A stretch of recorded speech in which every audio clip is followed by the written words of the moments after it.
Hello Tech Pros, episode 126. Learn to say no, and because not just professionally, but personally, that helps you unplug a lot. Being unplugged is the action of taking out, saying no. Welcome to the podcast where I chat with professionals who are getting the job done using technology 7 days a week. Each week we start with Motivation Monday. Tuesday is about productivity, Wednesday, leadership, Thursday, technology, Friday, people and communication, Saturday, entrepreneurship, and Sunday, being unplugged. All right, let's get started. Hello, Tech Pros. This is Chad Bostic, and I'm excited to introduce our featured guest today, Nolan T. Jones. Happy Sunday, Nolan. Hey, thanks for having me. You bet. Did you have a good weekend so far this weekend? I have a great week. We can't do this in this style because I am in Gen Con this weekend. So I guess audience illusions aside, I will be having a crazy weekend in Indianapolis at the biggest tabletop gaming convention around. Why am I not there with you? Weekend last weekend. Your life choices, man. I don't know. It's one of those. I like Gen Con so much. It's a great. It's such a fun show because it is so focused on tabletop gaming. The story I tell to get this point across. Have you ever seen Acquisitions Incorporated, the D&D live play show that they do at Penny Arcade Expos? Of course I have. I don't know that all my audience has. Okay. Many of them have, but yes, I love that show. So Scott Kurtz, who writes the comic PvP online, Brian, who writes D20 Monkey, Ryan Sommer, who writes Looking for Group, and myself did a comics panel last year at Gen Con. And the attendance on it was so, and the realization is the attendance at panels at Gen Con is so because everybody is playing games in a way that happens at no other panel, or at no other convention. Like, people are just so constantly running around from place to place to throw dice and yell at each other around a table, and it makes for such an entertaining and kind of nonstop atmosphere. You find yourself in the lobby of hotel rooms playing well after hours and trying a bunch of new games. So it's if you get a chance, get to Indianapolis and do Gen Con. Dude, you have just inspired me to get my life in order.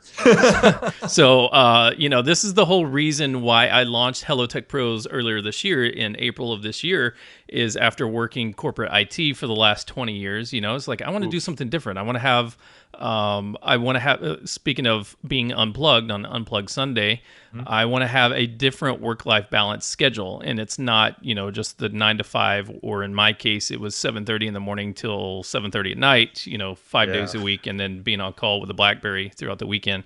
I want to have something different. And so this process of building the show is my getting unplugged from that daily grind, that cubicle grind every day.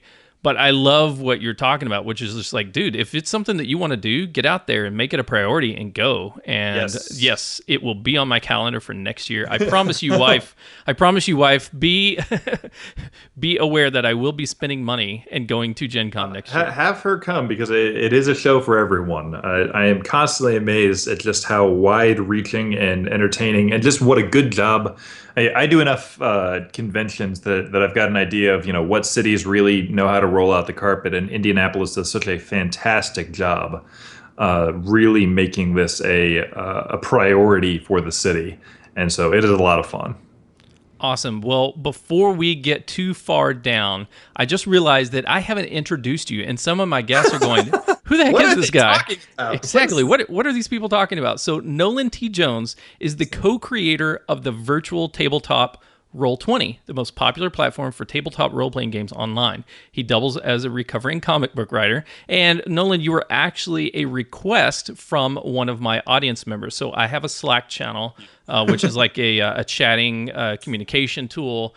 Slack is how I live my life, by the way. So that's how the Roll20 team is entirely remote. And so very, very familiar with Slack. Absolutely. So please feel free to join my Slack channel and say hello to my guests and I. You can go to hellotechpros.com/Slack and there's a little button there, so you don't need an invitation or whatever. You just click on it, and you're automatically included into our Slack channel.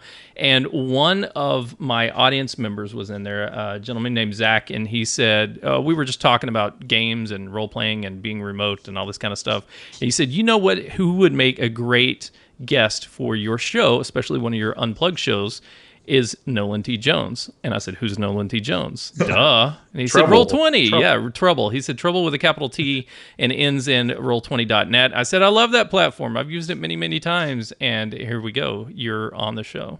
Thanks, Zach.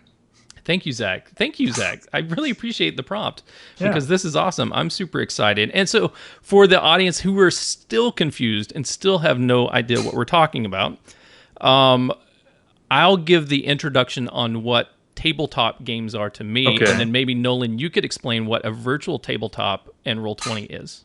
Just to I think I can do that. I mean, hopefully at this point. Yeah, you know a little bit more than I do, so I'll let you cover that part. So, tabletop games. Think of Monopoly if you're from that genre, or Pandemic, or there's so many different games that you can play, like family games, right? Where you get together and you roll dice and you have cards and you do all these things.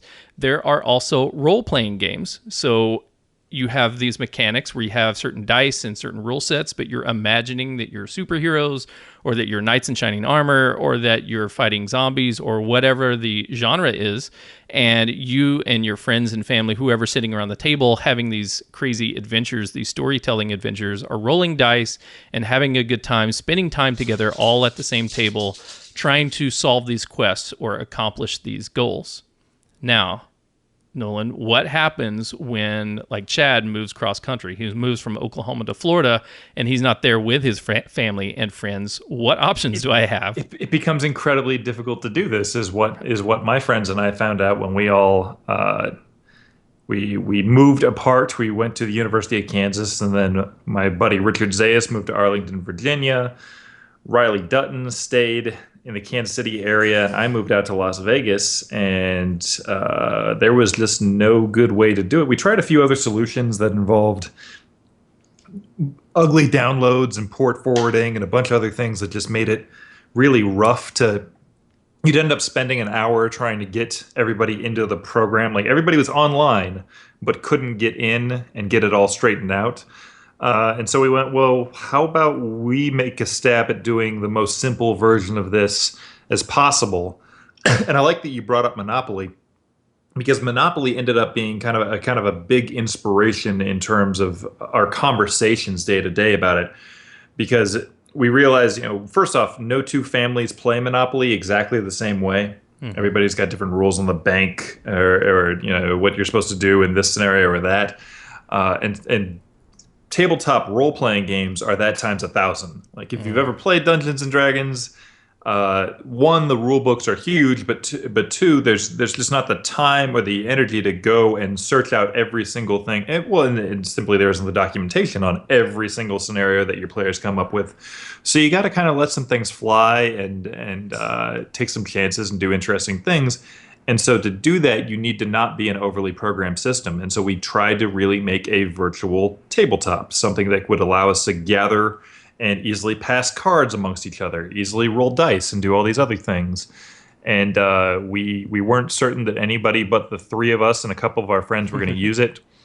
And then we put it on Kickstarter, which was not an intuitive process in 2012. That was not the first thing that you do when you have an idea like this. But it blew up on Kickstarter.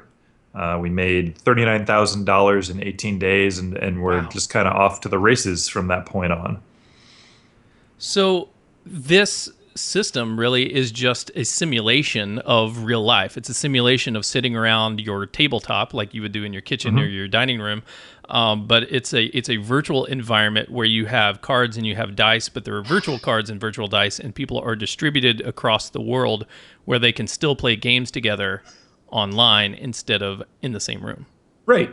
And I think just like around your living room table, you can get as involved or as off the cuff as you want to be. I mean, I know people who, before a game of, whether it be Shadowrun or Pathfinder or whatever they're playing, will spend so much time getting together every single choose your own adventure style scenario that could happen, or the sort of person who brings a whiteboard and a dry erase pen and is drawing maps as they go.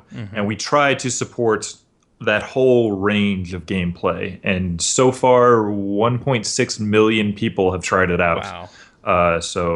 There's a lot of people that seem to think that we've got an okay handle on this. It is a really awesome platform. I have used it and I fell in love with it. The biggest problem that I have, the problem that I still struggle with, is just the coordinating people when you're remote, right? So it was, as a game master who kind of run our D&D campaign for our family. I had some nephews and brother-in-law and some friends that all played, and introduced them to tabletop gaming, introduced them to role-playing. And it was such an amazing experience for 3.5 years of watching these newbie people really have literally no idea what D&D was. And now they are so invested in their characters that they would almost tear up, if something life event happened to these imaginary characters. And then that process of just getting everybody together every Monday night at 7 p.m. It was like there's a lot of coordination involved in just making sure everybody was there, making sure everybody was accounted for, that they had all their Mountain Dew and all their pizza and all the things that they needed to have in order to be in their happy place so that they could play. And now once I'm remote, it's just 1,000 times more difficult for that coordination to happen. It's one of those things like I have like 6 different takes on that area of conversation. Like, first off, my live game, the running joke is game night starts at 7:30. Because it never does. But my online games have a tendency to play on time, and it's just a matter of the people that I'm playing with are just so scheduled that they wouldn't mess with that. But that's one of those things, like, as far as like creating Roll20 as a platform, it never occurred to us, like, first off, the biggest damage to my business, the thing that when somebody cancels a subscription, we ask, why did you cancel? Number one reason is my gaming group fell apart. And so I have a vested interest in trying to help groups stay together, trying to help, all of these, get the right people together and get them playing at, on time, and everything works the way that everybody wants to. But that wasn't what, like, we got into this to make a solution for me and my friends who are all on time and don't have this problem. And so it's become such an interesting, like, how do you, okay, we've built the mousetrap. Now what do we lay it with, I guess? Like how do we get people into it in the ways that we imagined? And there's just no answer yet. There's more and more things that we are looking at in that realm of, like, how do we, and it's difficult because you look at things like, okay, in your case, this wouldn't help because you're already dealing with friends and family, but when it's random strangers on the internet, are we going to start doing things like ratings for, were they on time? Were they polite? Like, it's a whole rabbit hole of issues that, the only solution I have is just to try to stress the timeliness in on the one hand, but up the fun factor in another. Whether it's something cool is happening as soon as you're opening as a game master and getting it going. The first person in is getting extra loot or extra experience or things like that. I've seen those things deployed and I've seen them work in environments before, but your family better than I.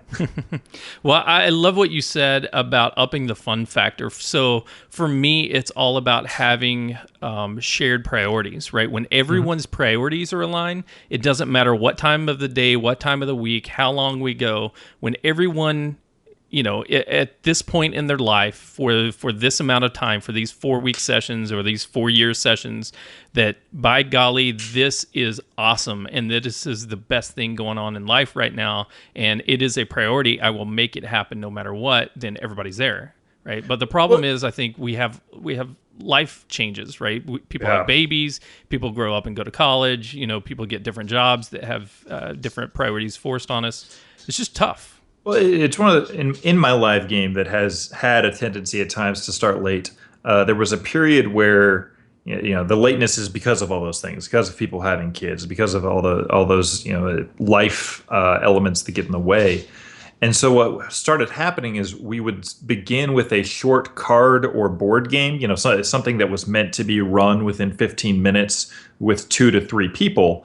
And what eventually ended up happening is that people were, they showing up the hour late or whatever, and everybody is having this blast without them in this short game. And then suddenly everybody started to show up a little bit more on time, and things like that can be used as kind of that emotional group buy-in to get people showing up earlier and earlier. But I love it. If you don't get here on time, you're going to miss the party. Everybody else is going to have fun without you. And right. Sorry, Charlie, you lost. It was your choice. Like, it was your choice. There's nothing I can do. Exactly. Why is Chad so sad because he missed Gen Con? Well, it was his choice. He didn't prioritize it. You did not. Didn't schedule the flight. Sorry. So, Nolan, let's talk about what types of games that you are playing. So, going back to my buddy Zach, I asked Zach specifically this morning on our Slack channel. Again, you can go to hellotechpros.com/Slack to get access here. Hey, you wanted Nolan on the show. What questions do you ask him? And he's like, first and foremost, like, what games is he playing? So, Nolan, what games are you playing? Right now, I think the only thing that I'm playing regularly is Fantasy Flight's Star Wars game, and we're playing it. So, for those who are familiar with it, it has 3 different games. They actually split it up into a kind of scoundrelly bounty hunting type realm, a non-force using rebels, Imperials, military type realm, and then a Jedi Sith very force using realm. But all 3 of the rule books, are made in such a way that you can use all of them. And so we're playing a full-on everything Star Wars campaign in my live game. Beyond that, I'm playing a little bit of 5th edition Dungeons and Dragons, and some of that's just beta testing on things as they get ready for going live on Roll20. But not a whole lot else at this exact moment. It's one of those. It's convention season, and so it's difficult to have time to get everything in as often as I'd like. I'm hoping to at Gen Con this week sneak in a little bit. Star Wars is, I guess, is going to be a reoccurring theme. I really love the Star Wars miniature X-wing game. I think it's an absolute blast. It's essentially space dogfighting, and it's all done with rulers instead of squares. So nice. you move. You can move any direction so long as you're connecting the ruler to and measuring out the radius wherever you're trying to go. It's a blast, and it's the sort of thing that I've got all the pieces and I've got all the desire to play it. I just don't necessarily take the time properly to set aside and make certain that I get it in as often as I like. So I'm going to try to steal some time at the gaming convention this week to get it done. There you go. Priorities always comes back to priorities. Right. I now have a this huge IKEA monstrosity cabinet in the living room with like 8 different IKEA pieces put together, and it's just full of games, board games and role-playing games and all this kind of stuff. And it's like I spend my money collecting games that I don't have time to play because of other priorities. Isn't that what a Steam sale is right. My understanding? Like, it's just the computer game equivalent of, I'm going to buy all these games that I'll never, ever, ever have time to play.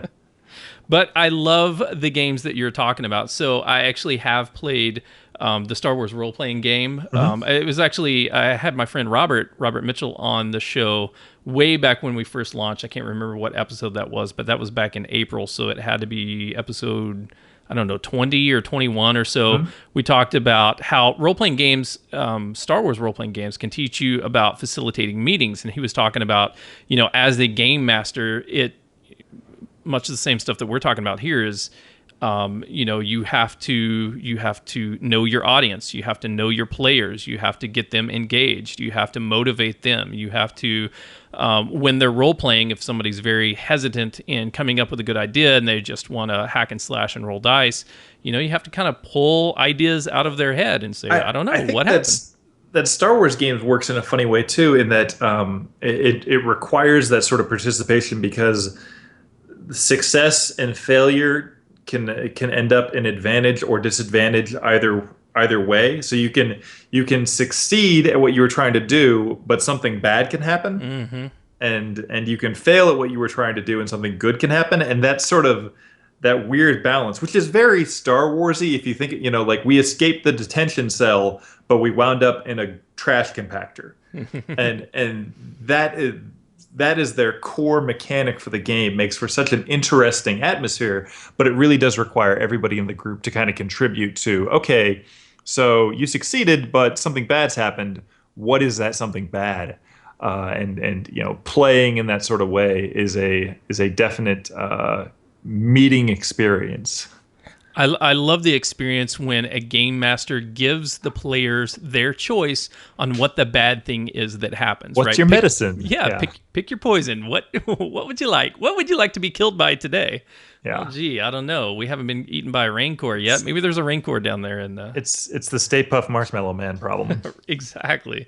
So much fun. So, okay, so you're also playing Dungeons & Dragons 5th edition. And as I was saying earlier, I had a 4E game, 4th edition game with my friends and families. I was teaching them how to play. I have not checked out 5th edition. I haven't played a game with it. I've looked at a couple of books and stuff like that, but haven't played it. What's it like? I mean, it goes back to some of the things that are more 3rd edition, 2nd edition. It's kind of a blend of previous editions where they're trying to get it to be a little bit more story gaming. I'll say, and I've said this publicly many times, I like 4th more because I like the tactical combat of 4, and I feel like you can. When you want to move a plot along and you want to just play, you can make that happen. So, I am not one of the. There's a lot of people who were detractors of 4th edition because it's all this tactical fighting and it's so terrible. And I got into role playing from playing World of Warcraft essentially. So I look at it as a really delightful time. But yeah, fifth is really it's a streamlined game in several ways in comparison to 4th. I think what they do with the double rolling for when you have an advantage, essentially you get to roll twice and take the higher is a smart solution to keep things moving. But it's a good game, and I think the things that they're doing in terms of the story stuff are definitely things that are getting people excited. But as far as just mechanics go, I like 4th a lot. So I like 4th a lot too, and I didn't understand the detractors' problem with 4th. Personally, I didn't see the problem with it because, like they said, oh my gosh, there's so many rules, there's so many mechanics, it takes so long to do a battle. Then cut them out. Like you can homebrew anything. And I am very, very much a storyteller game master. So when I play, I am a role player. I want everyone to be in character. I want you to really think about your options, not just say, I don't know, let's roll the dice and determine if we go left or right, save the princess or slay the dragon. I want it to have feeling, right? I want it to have emotion. I want it to have a purpose of why we're doing what we're doing. And I really like playing those games where people are into it. And I did that. I'm not doing it right now, but I was doing that and still having the structure and the rules of combat. And then sometimes when we didn't feel like having structure or rules because I didn't feel like homebrewing a monster and coming up with all the statistics, we would just wing it, and that's okay. There's nothing wrong with that. So some people don't understand that, but I do think that's such an important thing. And I mean, it's okay if you want to have everything planned out ahead of time. But I'm definitely a purveyor of the rule of cool. If it seems cool and it doesn't break anything, do it. Awesome. Well, what seems cool to me is ask you about some of your first role-play game experience and how you got into role-playing games. And maybe some of the audience will say, I gave it away. You think you gave it away? Well, maybe we can dive into it in a little bit more detail in just a moment. But first, we're going to take a quick break and thank our sponsors. This episode of Hello Tech Pros is sponsored by Minio Cloud Storage. Minio is a cloud object storage server for developers and DevOps written in Go. The Go programming language is the emerging language of choice for modern cloud infrastructure projects, and it allows Minio to be highly concurrent and lightweight. Minio is Amazon S3 compatible, built with microstorage architecture in mind, but at its heart, Minio is simple, scalable, and supported by a passionate developer and user community. In episode 89 of Hello Tech Pros, I talked with A.B. Periasamy, one of the founders of Minio, about the importance of community support and recruiting software developers who are as passionate about their product's code as artists are of their art. Check out that episode at hellotechpros.com/89 and check out Minio Cloud Storage at minio.io. That's minio.io.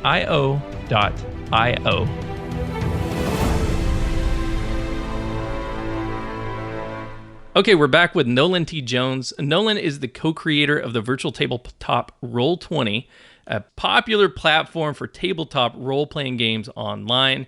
We've been talking to Nolan about both the mechanics of how you play online, how you play a role-playing game when you're distributed, as well as some of the favorite games that he's playing right now. So, Nolan, you kind of mentioned, you hinted at what got you into role-playing games, but let's hit on that. So you said World of Warcraft, right? So World of Warcraft was definitely my gateway drug into tabletop gaming. I played World of Warcraft about as much as a human being can play it. Back through Wrath of the Lich King, and it was full on addiction. I was on a Grand Marshal grind, if anybody's familiar with what that was. I played just constantly. I played until the sun came up, would sleep for a few hours, and then start playing again. And as you overplay something like that, you begin to really see the limitations of it. You begin to really see I wish I could do that. I wish I didn't have to do these repetitive trapping things that this game does. And a guy I worked with at a movie theater at that point was like, dude, you need to play Dungeons and Dragons because you can do anything. And his further pitch was that, what is it? That World of Warcraft, that Dungeons and Dragons is like World of Warcraft, but more metal, was his, nice. was his actual phrasing in terms of what it was. But it was one of those things, he got me playing, and 4th edition Dungeons and Dragons, right as it was coming out. And it was a blast. Because I came from video games, the very first thing I did is I went up to a non-player character and got essentially the quest giver in our scenario and started a fight with them because I could. Right. Because I was like, oh well, let's see what happens when I push against the system, and it ended poorly for me. But it was an interesting, just realizing the amount of freedom you have in the places that you can take it. It was something that I immediately got and enjoyed it. And I think part of it, too, would probably have to go back to the fact that I've done so much writing. So my degree is in film, and I've done a fair amount of screenwriting. I've pitched some animated series and done some other things there. I've written comics. And so there's definitely an element of playing role-playing games that is a writer's room. You're coming up with ideas and going with what sounds best to kind of move the plot forward. Right.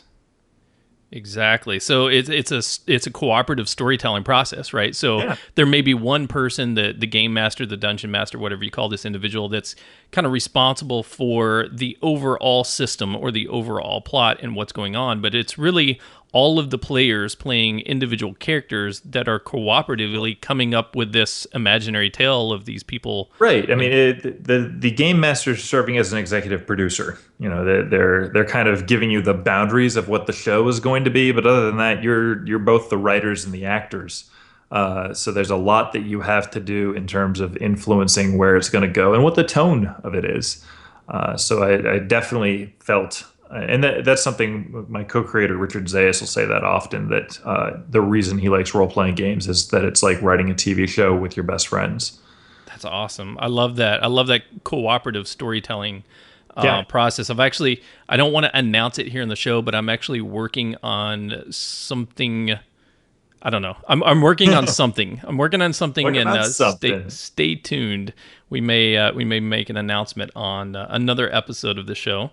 But, besides the cooperatives, I know what I was going to ask. I kind of got myself sidetracked. Was my generation, I grew up back when video games was Pong, right? When video games were very, very limited in what it could do. And so we played tabletop games first, and then a lot of people before my generation and during my generation were really inventing online RPGs, right? They were building computer role-playing games or video game role-playing games because it was like, okay, let's do this thing that we're doing on tabletop and now systematize it and put graphics in front of it and make it an adventure where you can do it on the computer with NPCs or with computer characters or whatever to virtualize or simulate the tabletop experience that we had, as gamers. But you came from the direction just the opposite. You came from, I play a game and I love this game and I get so into it that I know every boundary and every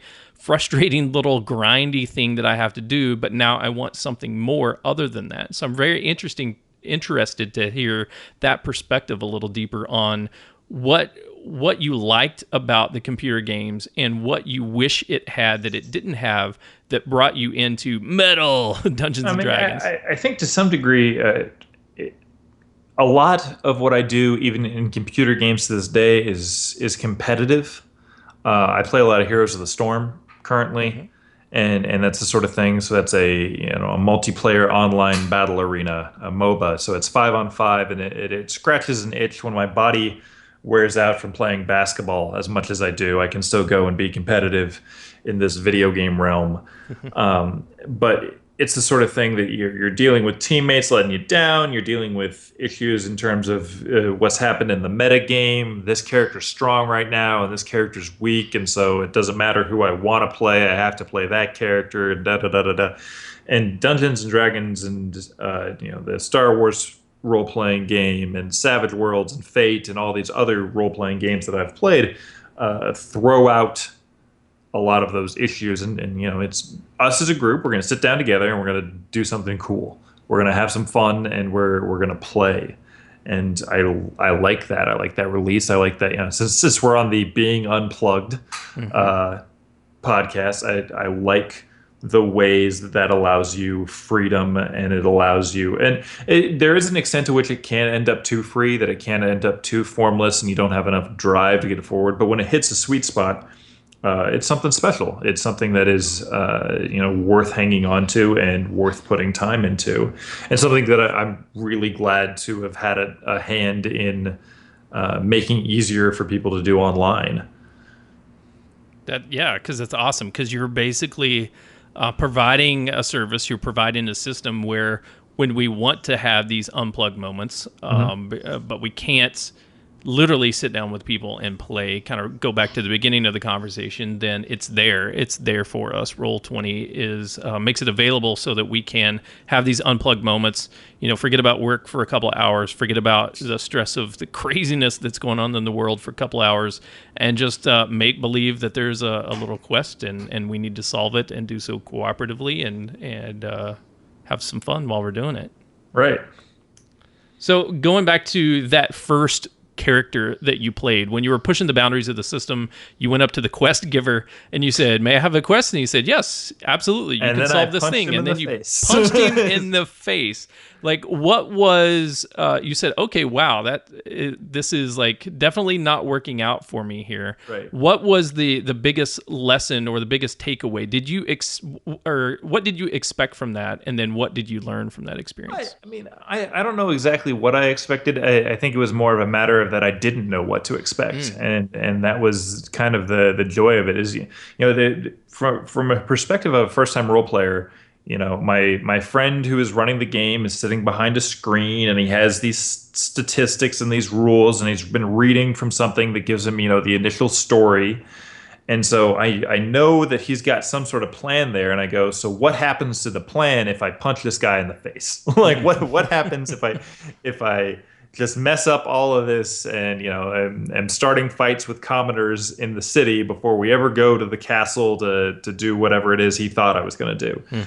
And it's one of those, I realized as I was doing it that I could have continued to take it further and I could have continued to do things in that way, but the degree to which it was going to negatively impact my character at that point meant, okay, so for now, maybe I should deal with the castle stuff, but later on, I will use, essentially my character's backstory was his brother had been taken by an evil god to essentially the underworld, and so his goal was to rescue his brother.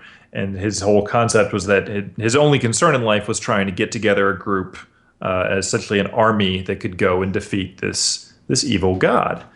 Mm. And that character ended up then a part of a 4-year campaign. And we like the overarching story of that campaign did end up being my character's backstory, but it was one of those things that instead of immediately getting into fights, that I didn't have time to deal with this because I was so concerned about my brother. It became more about actually assembling the alliances that would be necessary, and the magic and the weapons and all these things that would be necessary to take down a god. And so that became 30 levels of gameplay and an incredibly wonderful time. And you were talking earlier about, if things happen to characters that it would cause an emotional response in your family members who have invested. I can tell you the last session of that fourth edition 30 level game, everybody around the table's trying to not look at each other because they're afraid they're going to cry. So yeah, it was one of those. That's the sort of thing that sort of satisfaction in storytelling, you can get pieces of it in a video game, but in terms of what everybody in the group ended up bringing to the table and what alliances we were forming and how we went about getting an army, and like, while my character's backstory kind of ended up being the capstone on it, every other character had large moments and big things that fulfilled the destinies for their characters that ended up kind of interwoven into this. Essentially, I had a vendetta against the bad guy, but other people had even bigger destinies related to that character within the world.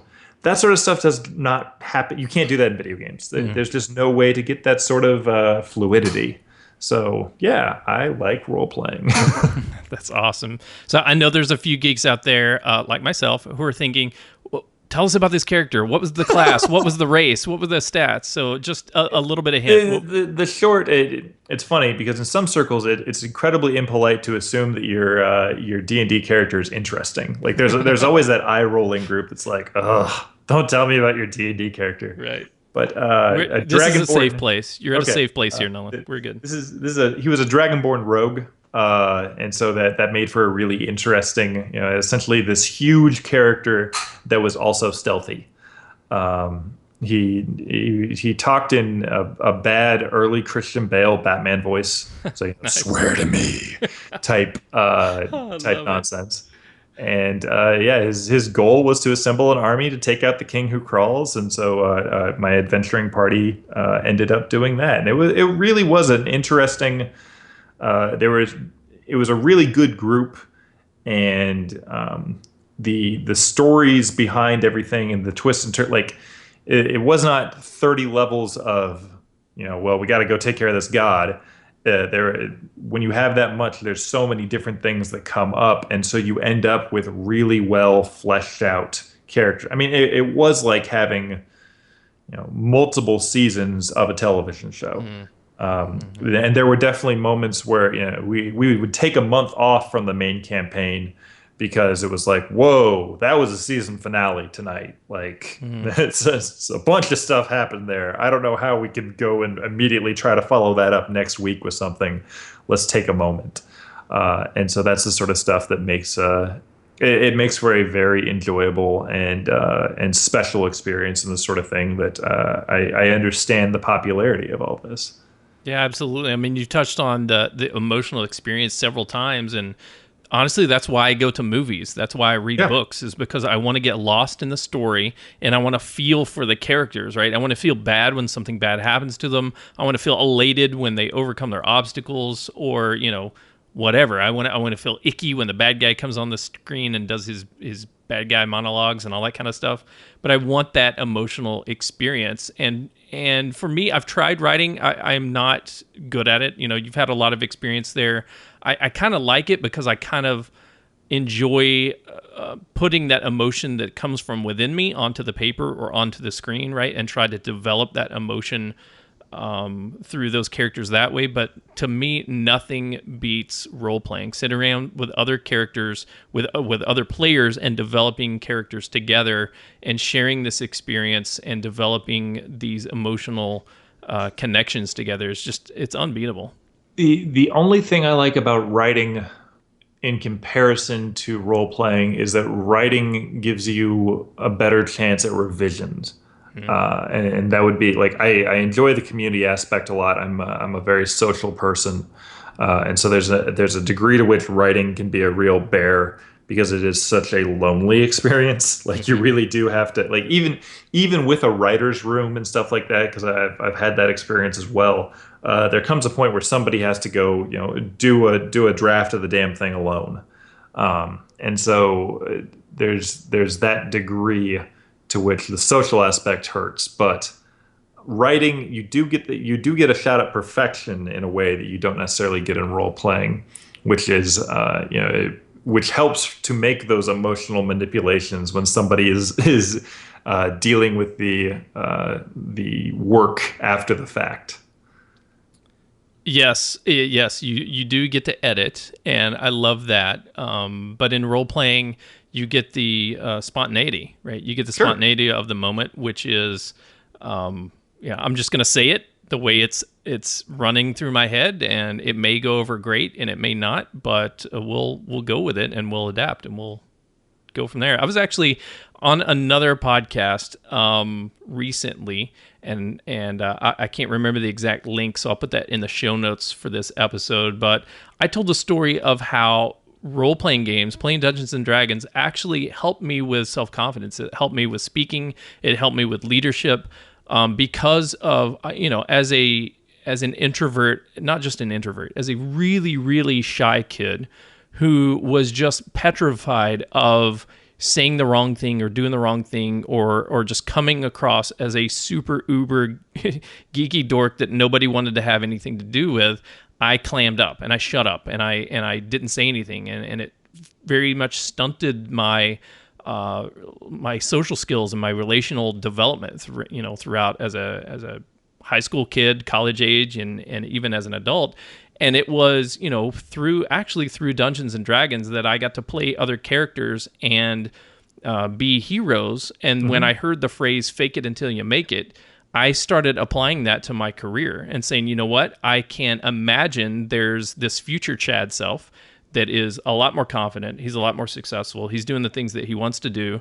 If I just play that character like I play Dungeons and Dragons, then we'll see what happens. And once I started doing that, it's kind of weird, but things changed.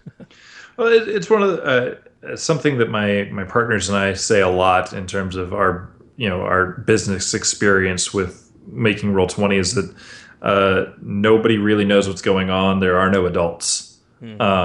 And that's the sort of thing, faking it till you make it is very real. and having something to help spur I think we kind of accidentally roped ourselves into this, but I think it's cool, the idea that you were able to get something to spur you on your own like that. Thank you. It's been amazing. I'm glad. I wish it would have taken me less time to figure out this lesson.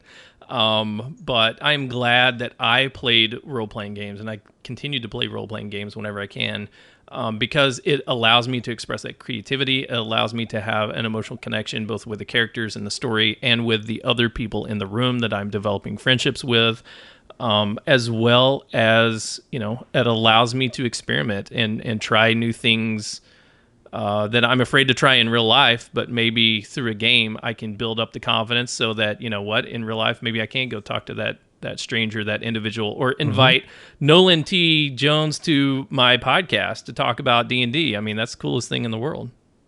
I don't know if I'm the coolest thing in the world, but no, the process is the coolest thing in the world. Okay. You're probably number, I don't know, 25 or 6 or something. I'm not in the top anything, but a very lucky individual. But that's one of those things. It's fun to me to be in a position where I'm at. Like, I got your contact to come on the show from the floor of San Diego Comic-Con, and that's one of those things. Like, this year I went as a speaker for a panel, and in the past I've only gone as a as a professional comics person. As a professional comics person, you get one badge and you can purchase a badge for a guest. As a speaker, they gave us 10 badges Wow. for the panel. And that's the sort of thing. All that doesn't happen if I didn't 3 years prior go to Comic-Con without a badge to take comics meetings with people outside the show. Like, and it's that same sort of element you're talking about. That you got to push, you got to go across the room and talk to somebody that you maybe are not emotionally ready to do that. I'll say this too. I've spent so much time with Roll20 doing licensing, approaching companies and trying to get them to come over and do things officially through Roll20. And this past week, we announced that we got the license for Dungeons and Dragons. Congratulations! Thank you. That's awesome. It is really cool, but it was a long process getting that set up. But after we put out the announcement, suddenly a bunch of other people that I've previously tried to get licensing deals with and hadn't, I had never been able to get on their priority list. I had emails from them saying, "Hey, when are you available for lunch?"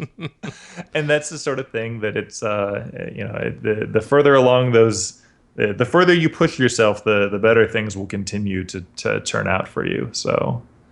Well, to me, that story goes all the way back to the first game that you played when you didn't know the rules of the system. You know that they were there, but you didn't know how far you could push, and so you punched an NPC in the face. And so in this case, a terrible person. You terrible person. You didn't punch it. Hopefully, you didn't punch anybody in real life, but you punched the system. You bucked the system until it broke, and you beat it, and you got a huge contract. I mean, for me, this is a big deal. I can't imagine what it is for you, but Dungeons and Dragons is like one of the de facto role-playing games in the world, right? Yeah, I mean, it is right now by our measures, because we keep track of who's playing what to the degree that we can, and that's a matter of like people opting in and telling us, and then us trying to organize the data and figure out, extrapolate it.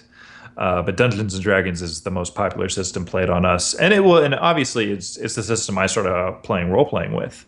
So it definitely it feels like something that is big and something that is cool, and it definitely got a really big response too. I mean, we were on Polygon and Kotaku and Engadget and all these other Geek and Sundry large news outlets covering the story, and that's the sort of thing that's really 4.5 years into this is a really gratifying and big element. But I think too the bigger element is, so at this point our group is up to 8 of us that work for the company, and we did not need this licensing deal, and that's a really amazing thing to realize that, like, okay, we got the biggest license, and that's awesome.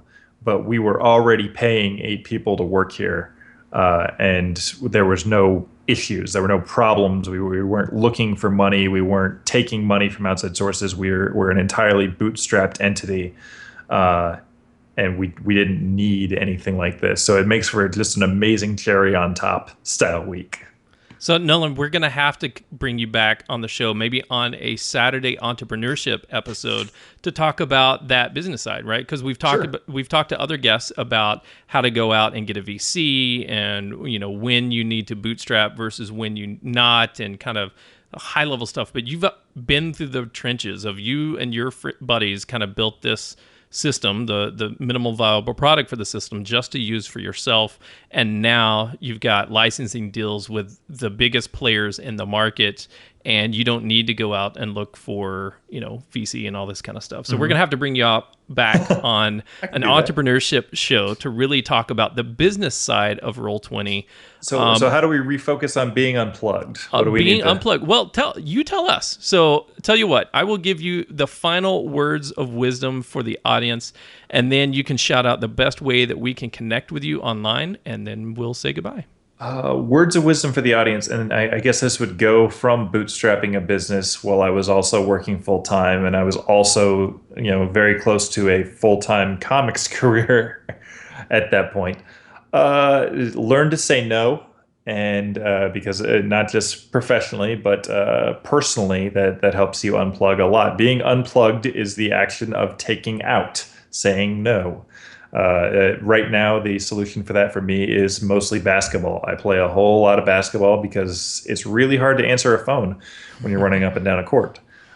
So I would highly recommend that as whether it is a sport, whether it is playing Pokemon Go. Nice. Whatever it is that takes you out and away from your work environment and gets you a clear headspace, do it. And then you said where to find us online. Roll20.net is the easiest way to find us online. We're also on Twitch and Twitter are probably our most interactive platforms. And in both those cases, it's at Roll20 app. So yeah, come and find us. We are pretty easy to find. If you search where can I play Dungeons and Dragons online, we're the first thing that comes up. Boom. So. Nailed it. Nolan, thank you so much for joining me on Hello Tech Pros today. I really value your being unplugged with me and telling the story of how you guys did it and role playing and storytelling.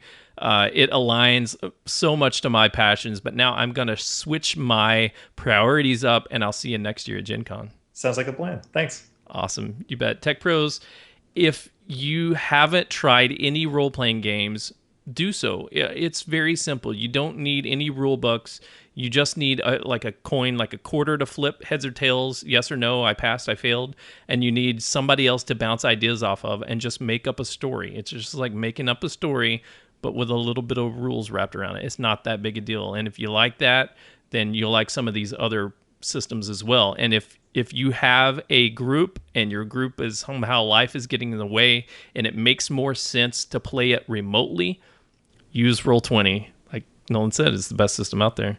You've been listening to Nolan T. Jones, and I'm Chad Bostic. And until next time, take care. The show notes page for this episode can be found at hellotechpros.com/126. Do you use Slack for team communication?